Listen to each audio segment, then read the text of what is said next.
बहुत दिन बाद मेरी दोस्त का मैसेज आया। मैंने उसे हाल चाल पूछा और कहा कि और बताओ, आया है जिंदगी में कोई पसंद तुम्हें? उसने कहा, यार मुझे मोहब्बत पर बिल्कुल यकीन नहीं था। मैं मोहब्बत के मामले में बहुत सख्त लड़की थी। मैं हमेशा से कहती थी कि मैं कभी किसी से मोहब्बत नहीं करूंगी, क्योंकि वो झूठी मोहब्बत के अंजाम से खूब वाकिफ थी।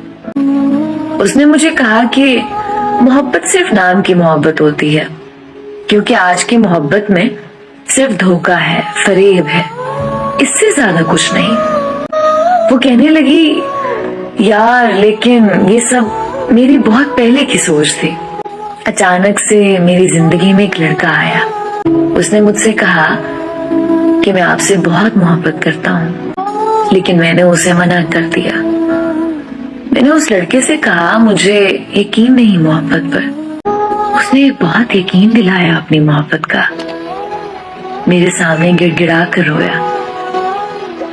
उसने कहा, मैंने अल्लाह से आपको तहज्जुद की दुआओं में मांगा है।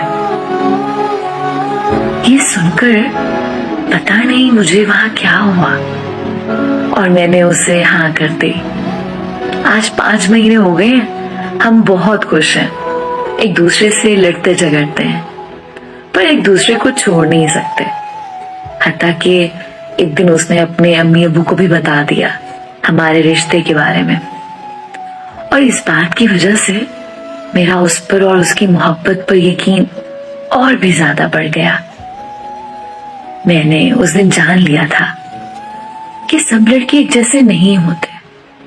मैं बहुत खुश हूं कि मुझे एक ऐसा लड़का मिला है जो मेरी बहुत कदर करता है, जिसने मुझे दुआओं में मांगा है। बस मेरी अल्लाह पाक से एक ही दुआ है कि सच्ची मोहब्बत करने वालों की मंजिल निकाह हो। आमीन।